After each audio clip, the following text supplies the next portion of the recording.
From Fox 8 Sports, this is the Overtime Podcast.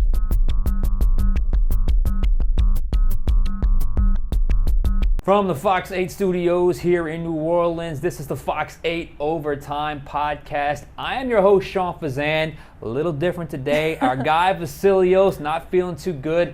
A little bit of food poisoning, feel a little under the weather. So we brought in Madeline Adams, our co-worker here, to pitch in for Madeline. Look, this is all SIL stuff here, so we're not even touching this board, the fancy headphones and microphones. We're doing it TV style, old school style here. I have no idea how to work all this. Yes, so that's all SIL. That's all SIL stuff. So she asked me to get it working. I had no idea how to do it. So anyway, we're going to do it this way today. But remember, be sure to like, share, rate, review, leave those comments below. Keep the questions coming. The Final Word feature on the Final Play app. And I got a feeling a lot of y'all have a lot to say about this Saints Monday where Madeline, the Saints take their third loss in a row, their seventh loss of the season. They fall to 5-7. They're into December, and the feeling is just not a good one on this Monday. It's not a good one. And it's coming off, like you mentioned, the third straight loss. And this wasn't just... it didn't feel like a normal loss because it was in the Dome and the atmosphere was so just different. This was one of the most different games, and I know Sean will kind of get into it, but this was one of the most different games from start to finish for the Saints. Just even within the game, within the atmosphere, within the crowd, they had a chance to win this game. It was just one of the craziest starts to the game too. They had a chance to win it in the end, fell short, taking their third straight loss. But we're going to start with the big picture. Yeah. Third straight loss. They dropped to third in the NFC South standings too, right? Which was kind of what they were holding. Yeah, that was always sort of their crush. That was what they were taking pride in. Right. Even when they were being, inconsistent earlier in the season, they were like, well, we're still in the lead in the NFC South, or we're right behind Atlanta in the NFC South. Now they dropped down to third. But big picture, what stands out to you about this game? I think you kind of alluded to it earlier, and it's really where I wanted to go. You talk about the big picture, like you can't. You said it felt different, it looked different because it was different. Yeah. I have been traveling with the Saints now since 2009. Yeah. Since 2009. I have seen Saints fans take over an opposing road stadium.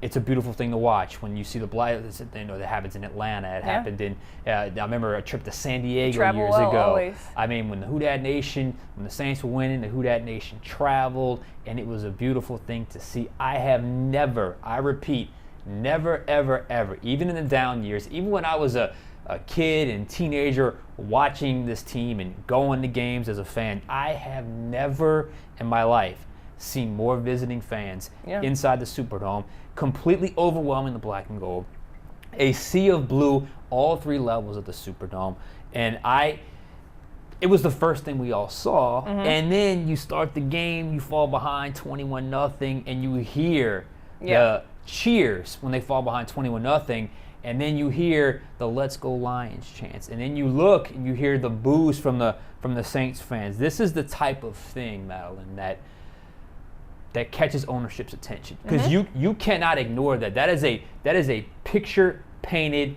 That is a message. It's Saints fans are not here. They clearly gave up those tickets. And Detroit, who's a good team right now, a very good team, and they're one of the most likable teams in the NFL. Dan Campbell. They have a lot of culture in Detroit, and they've been yearning for a winner. So they're going to travel. I mean, it's Detroit, early December. I would want to come down to the South as well. A bit but warmer. This is the type of thing. Yeah.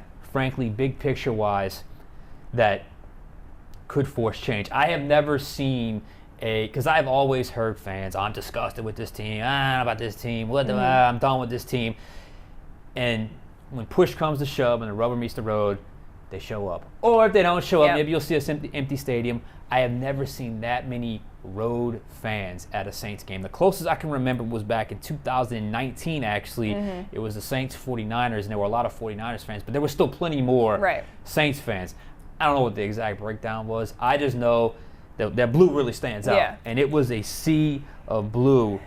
And when you have that at this point in the season, that is a very visible reminder of the frustration within your customer base. And to me, that is the thing that could get ownership's attention. And that is the thing, if this persists, and we got a few more home games to go, if that is a regular thing over the next few home games, more visiting fans than home fans, or at least the ratio is even, that could be the thing. If it's close and you're at the end of the season and you're in that what do we do phase, that could be one of those things that could be a determining factor in the future of a lot of people inside this organization. Yeah, dome field advantage was not what it used to be, especially on Sunday, and that was just one of the weirdest first quarters. I just keep saying, because like you said, I think it honestly was probably 60-40, 60% Saints fans, 40% Lions fans. Which is a lot for the Dome. Yes, especially coming from Detroit. Right. Like you mentioned, I know it's cold up there and they probably want to come to the warmer temperatures, but still, there was a lot of Lions fans there. They were loud. That was one of the most loudest opposing fan bases chants that I've ever heard in the Superdome, the Let's Go Lions chant. So you've got that from the start of that game, the Lions fans were loud. And then just the sequence of events to start the game. Obviously, the Saints defense gives up a really easy touchdown to start. First play of the game for the Saints offense, Derek Carr throws a pick. Lions capitalize really quickly. Saints defense, man, in that first quarter, that was one of the worst quarters we've seen from the Saints defense, giving up 21 points, 3 touchdowns to the Lions in the first quarter. They turned things around. But, yeah, just a weird sequence of events in that first quarter. It was one of the most awkward energy I've ever felt inside the Dome. And like I've said, Madeline, I have seen some ugly games inside that Dome. I mean, you go through the eras, there was pockets of the Jim Moore era that was like that. It was certainly the Mike Ditka years were like that. Pockets of the Jim Haslett era was like that. Even a few years sprinkled in with Sean Payton was like that. But this took the cake, in my opinion, at least that I can remember. I have never seen that many visiting teams fans in a stadium and completely take over the Dome the way they did, and they got off to a red-hot start, so it made the trip worth it right away on Sunday. Absolutely, and even the Saints fans that were there got frustrated very early, especially after that first pick, the Saints offense not being able to get anything going early. Visible frustration from the fan base, specifically with Derek Carr. Every time Derek Carr would come off the field and Taysom Hill would be at quarterback, there would be loud cheers, the crowd would erupt. When Derek Carr would go back onto the field, boos raining from every section of the Superdome. But let's kind of talk about Derek Carr. As a quarterback, you're going to shoulder a lot of the blame. You're going to shoulder a lot of the responsibility. Quarterback, head coach, that's always how it is with every team. But it's not all on him. Is Derek Carr getting too much criticism, too much hate right now? All right, just want to let y'all know in the comment section, about to talk Derek Carr here, and it's not going to be a trashing Derek Carr segment, so just get ready. Yes, he's getting blamed too much. Yeah. Another uncomfortable thing yesterday, because you had the visible sea of blue, and then you had the striking just disgust from the Saints fan base after a 21-0 deficit, and it all went to one person. It all went to Derek Carr. That insane dynamic, I'm still trying to process it, where, Carr rotates in, sometimes Taysom rotates in, the yelling and the cheering for Taysom, and then when Carr rotate back in, just the loud boos. First off, it's a unique circumstance. You don't see quarterbacks rotating like that. Right. Saints do it. Right. But to be put in that scenario and to be that just visibly frustrated with one player, I've got to tell you, I have not seen a quarterback get this much hate from the Saints fan base since Aaron Brooks. And I'm telling you, I watched the games, obviously. I'm on my third time watching this game. And that 21-0 start, he played a role in it with that because he missed A.T. Perry on the deep over route. But he threw a check down to Juwan Johnson that's got to be caught, and it's a tip pick, and then there was a 3-and-out, and then there was another 3-and-out where he got sacked. There was a drop by Alvin Kamara in there. He was a part of the 21-0 deficit, but he wasn't the main reason why they fell behind 21-0. And it got uncomfortable. It got uncomfortable, and at one point you had that Alvin Kamara literally do this to the fans to quiet it down, because it got so relentless and so it's so loud at their displeasure with Derek Carr. Here's the thing, okay? Clearly the fan base has not fully accepted him as their guy. Okay, that's one thing. But when you really sort of watch his play, I just fundamentally, objectively, when I watch every single game, to me, the level of distaste and displeasure, and frankly, I hate to use the word, but I guess hatred almost, is just, it's getting a little bit out of hand. And frankly, I credit to him, because it was an ugly scene. And he went on to go out and complete 14 of his next 15 passes before he got knocked out of the game. And I don't know if he was motivated by it, or if he was just straight angry, because there was a play where, they scored a touchdown at like the 1 yard line. I think it was the Alvin's. They handed it off to Alvin. It ended up getting overturned, but he hands it off. He scores, and he sprints back to the bench, because I think it really had gotten to him. But look, I guess he responded the right way. He rallied the team back. He was not perfect in that game. Again, he missed A.T. Perry on that over route. I'm still trying to figure out what he was kind of looking at on that play. But nonetheless, the check down was the check down. Jawan Johnson's got to make that catch. And all things being considered, I thought when the boos finally stopped, he finally got himself together, that stretch until he got hurt from like mid-second quarter to the 10-minute mark of the fourth quarter was one of the best stretches he had really all season. And had he stayed in the game, would they have won that game? I don't know. I kind of felt like when the fumble happened, it was one of those where, like, look, this is going to be a valiant effort coming back, but it's not going to happen because the fumble happened. That was one of the flukiest, weirdest things that had happened. But this dynamic with Derek Carr and the fan base is really something, because it's taken a turn for the worse. We don't know if he's going to play this week. Jameis could play, which may excite some in the fan base, and we'll see. We'll see if he gets his opportunity. He gets his opportunity, but this is not. That dynamic of the Derek Carr signing was just something I really didn't see it veering that far off. So quickly. Relatively quickly. And when you really go game by game, I mean, he's had some rough outings, but I don't think he's been nearly as bad or as terrible as the level of, I guess you call it, criticism that he's been getting.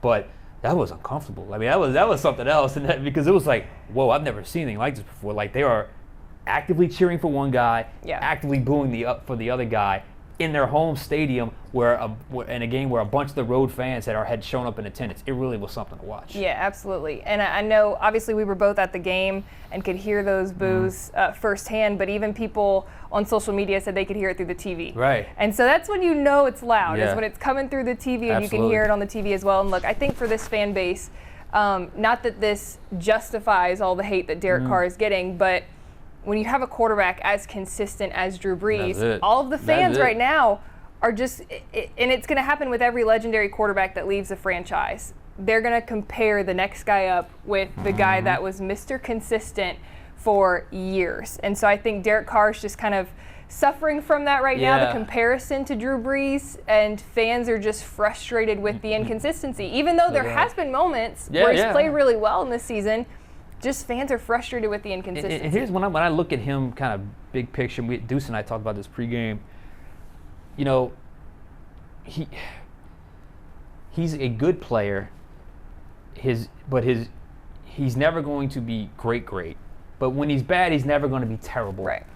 But he's not going to, basically, his presence isn't going to elevate everyone else. He needs everyone else to be as good as him for him to have success. That's the big difference between he and Drew. Drew was a multiplier. Drew, there's that famous game, I think it was Thanksgiving night a few years ago, where he threw 4 touchdowns to 4 different undrafted rookies. That's just not going to happen with a guy like Derek Carr. And this is the frustration from the fans. Again, it's a little bit of, it's in the moment, but it's also collective, because they haven't found the magic formula since Drew retired. And that predates this head coach. It was the former head coach.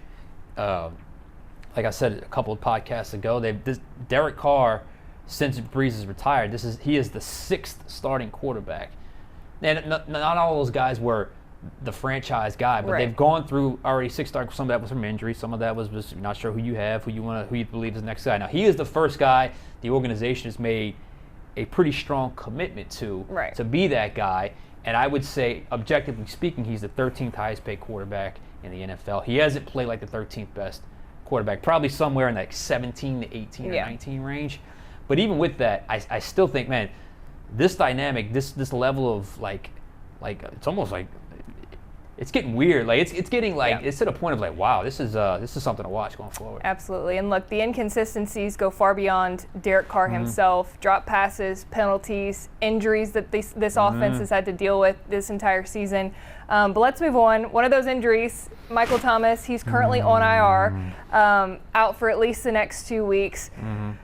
He wasn't very reserved during this game. He was on Twitter and sharing his thoughts as the game was going on, and he has since deleted his Twitter account.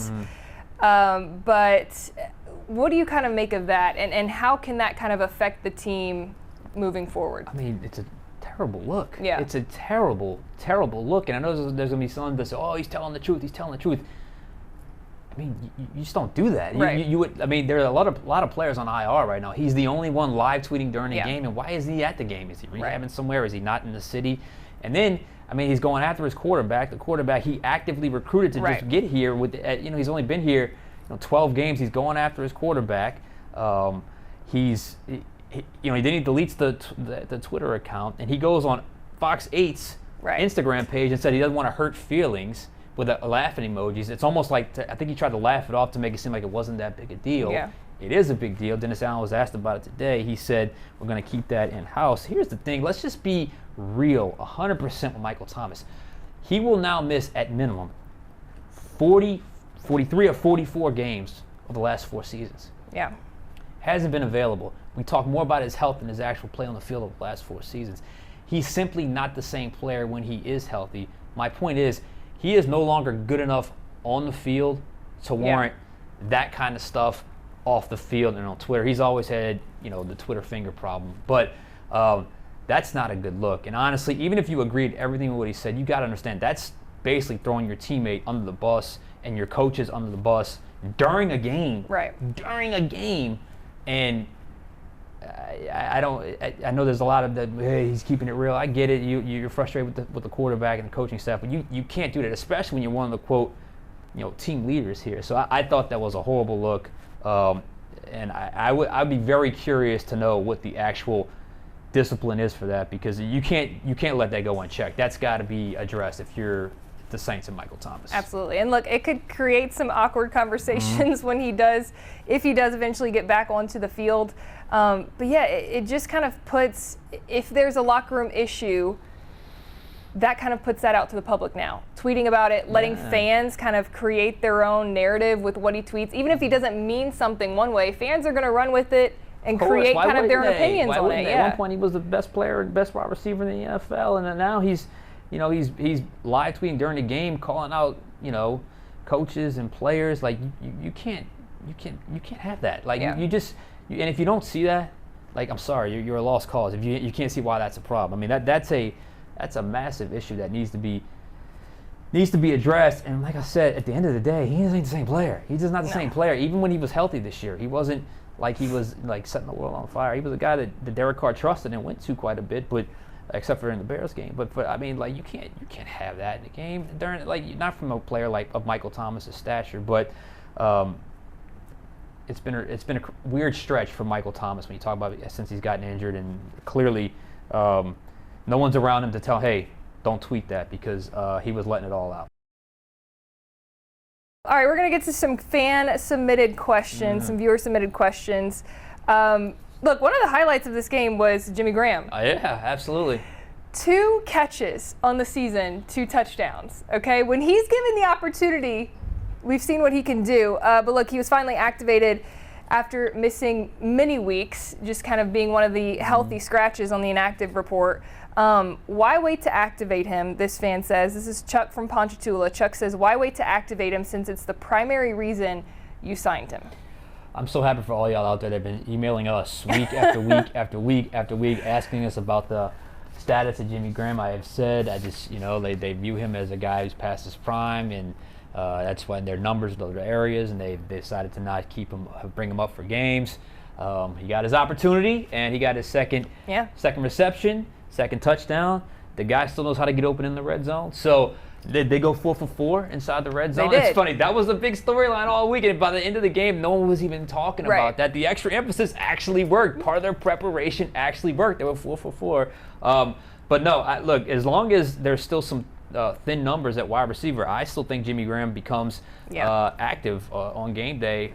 Now, when the numbers level off and some of those guys return, then we'll see what could happen in terms of where he's at from a game day roster standpoint. But he sure didn't make the most of it. He's been pretty efficient when the ball's in his hands, right? He's got 2 catches, 2 touchdowns on the season. Absolutely. Look, he's a red zone threat, okay, and he continues to prove that. This question is from Brandon from Laplace. How much is the coaching responsible for the fact that the Saints didn't match the energy, intensity, and fire the Lions had to start the game? Which that was an obvious. No doubt about it. And I went to practice Wednesday, and it didn't feel as loose as it normally has. And I kind of took that to be, okay, maybe they're a little more focused, a little more serious. Clearly they were not.